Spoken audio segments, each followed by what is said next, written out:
What are the first steps when creating a brand new Old School RuneScape account and becoming a member that will make you the fastest progress possible if you haven't played in a long time or ever before? If that's you, you should follow these steps immediately. And just to let you know, I'm going to be tossing an item to one of you every single day on my Snapchat at BoomEpicKill. Let's start off with early game transportation, because now that you're a member, your world map just quadrupled in size. And being efficient starts by getting around the place quickly. These rings are teleportation circles. Stepping into one while wielding a Draymond staff will allow you to teleport to any other fairy ring in the network. They serve as a great time save for your quest and grind and are the quickest way to access a lot of places. To unlock these, you need to complete Fairy Tale Part 1 and partially complete Fairy Tale Part 2. You'll need 31 crafting and 36 woodcutting to do so, making this a very low requirement for the most useful broken teleports this game has to offer.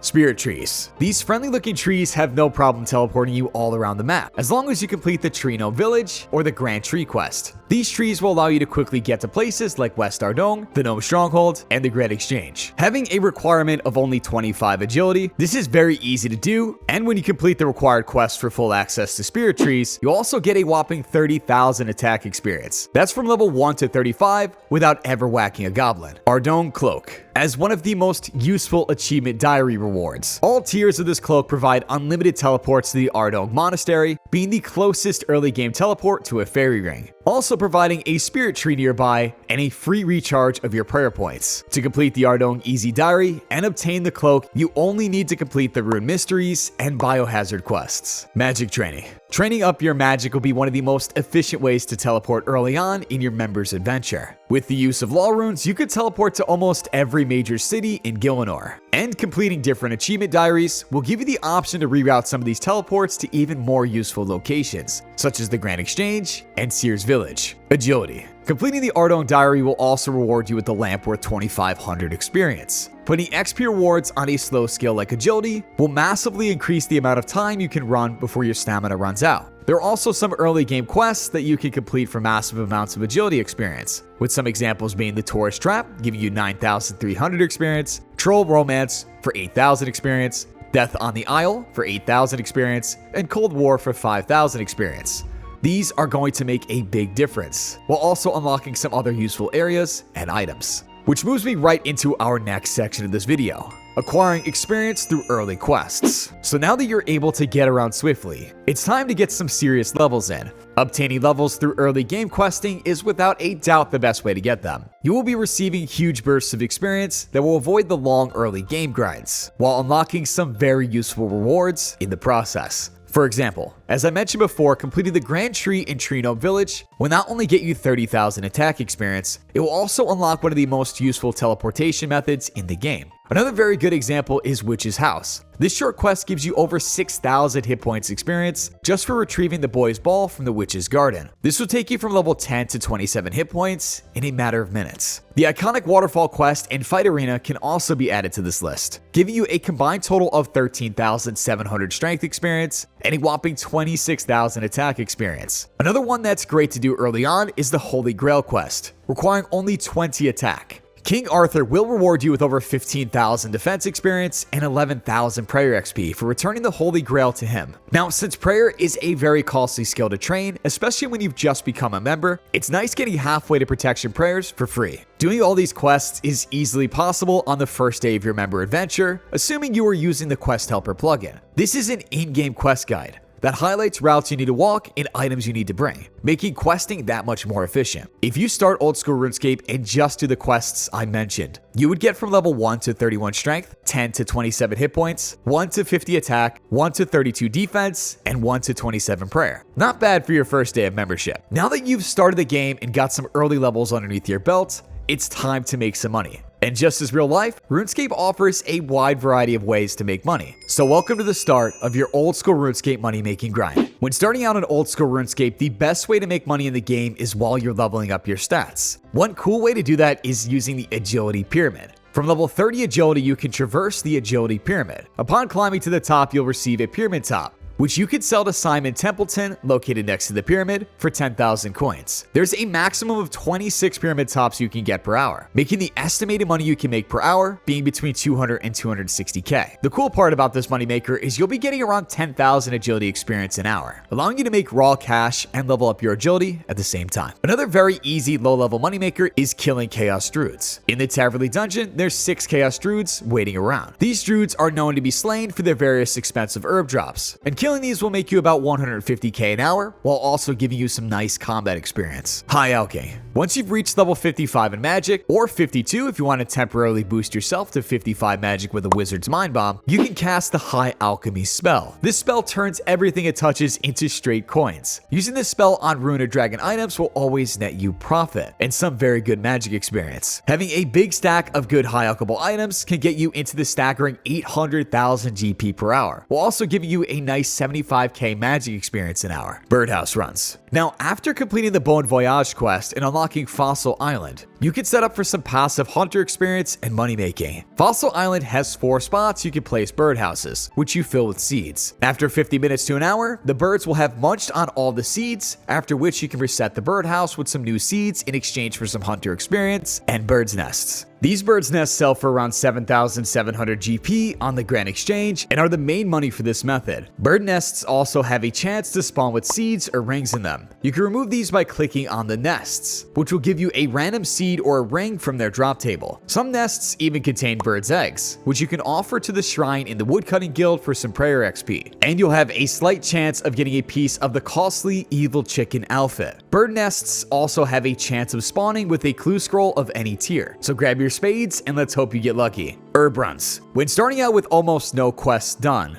the game gives you access to 4 herb patches. This number goes up quickly once you start completing some quests, like Priest and Peril for Mortania access and Children of the Sun for Varlamore access. This number will go up to 10 herb patches in total. Now, planting herb seeds and doing a run every hour or so is massive for the XP gains, and depending on which herb you're planting, can also be very good profits. Some herbs that are good for money making are Aventos, Toadflax, Renar, and Snapdragon. Doing these runs consistently using Ultra Compost to cure the ground, and using the magic secateurs from the Nature Spirit quest to get 10% extra yield is going to make you a very nice amount of GP in the long run. A good bonus moneymaker you can do is in the Catacombs of Corinth, Greater Nechreel are being camped by high level players, who a lot of the time don't really need the juicy loot that they drop. Common drops you can find here are Rune Full Helms, Rune Square Shields, and Mystic Air Stabs. The Catacombs are accessed by investigating the statue in the courtyard of the Corinth Castle. You can get here by using a Corinth Castle teleport requiring 48 magic, or by letting Vios take you from Port Sarim to Port Piscarilius. Once you're inside the catacombs, a little run north and east will get you to the Greater Nechreel. Make sure you bring your high alchemy runes if you have access to it, so you don't fill up your inventory as quickly and you can go for longer trips. This method is known as neck recycling.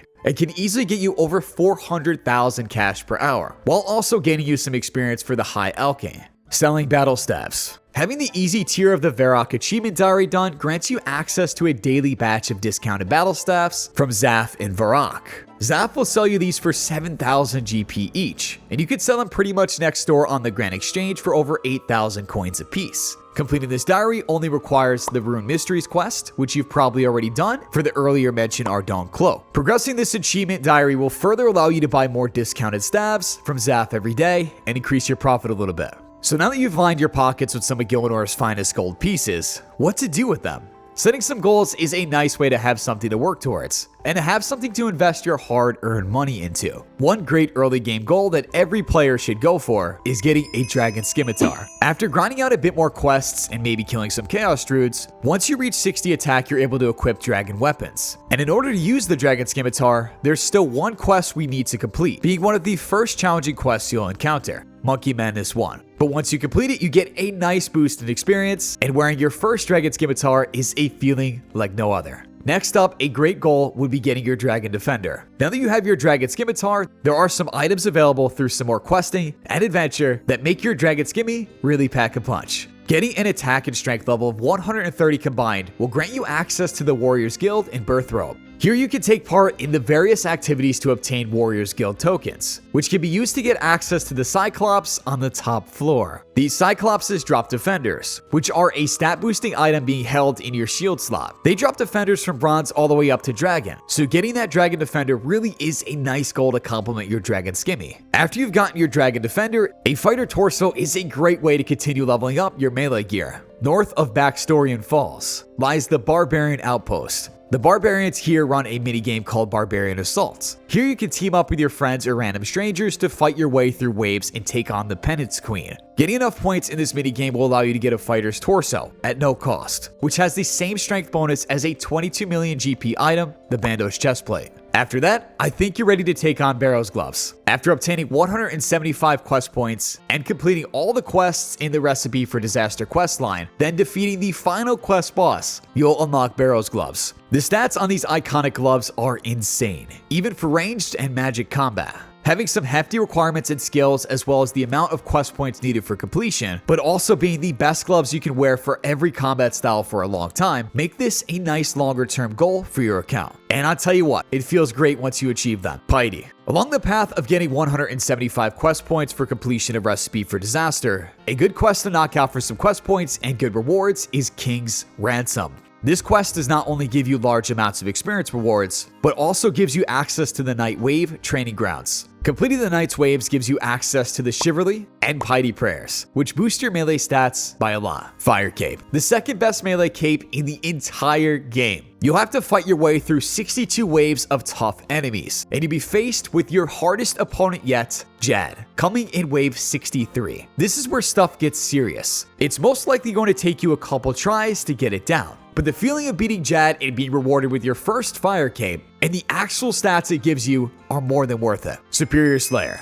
Now that you're geared to the teeth and ready to take on some of the toughest challenges, it's time to take Slayer a bit more seriously. Stacking up your Slayer points and leveling up this skill can be incredibly profitable for your account. Once you've unlocked your Slayer helm and you're looking to spend some of your Slayer points on some useful stuff, look into buying the bigger and badder Slayer perk. Having this perk activated will give you a chance of spawning a superior Slayer monster when killing creatures on task. Killing these gives you a nice burst of extra Slayer experience and a chance of one of the most expensive items in the game, the Imbued Heart. Sitting at a staggering 110 million GP at this moment, it's safe to say that getting this Slayer perk can be life-changing at your current stage of your account. Slayer Bosses. Another very good Slayer perk to transition into later stages of the game is Like a Boss. Unlocking this perk gives you a chance of receiving a boss task from certain Slayer Masters. This can vary from killing the deranged archaeologist on Fossil Island to killing General Gardor in the God Wars dungeon. The cool part about this is you're able to choose how many you want to slay. This will make you more familiar with the different bosses this game has to offer, while getting Slayer experience and maybe even some rare loot while you're at it. Achievement Diaries. Now that you have more experience in the game, quality of life starts to matter. Completing Achievement Diaries will give you a lot of this. From being able to buy Elite Void Armor, to being able to use Fairy Rings without a Drayman Staff, some notable features from Achievement Diary completions are the daily prayer regenerations from the Falador Achievement Diary, the run energy regenerations from the Lumbridge and Draenor Achievement Diary, and the double runes from the Barrows minigame after completing the Mortania Diary. And after watching this video, I'm confident you're able to move on to the next steps of your RuneScape progression. Make sure to check out the next video to keep progressing as fast as possible. And to help you out, I'm going to toss one of you guys a full Bandos set. Make sure to just like the video, comment your RuneScape name in the comment section below so I know how to contact you, and be sure to be subscribed.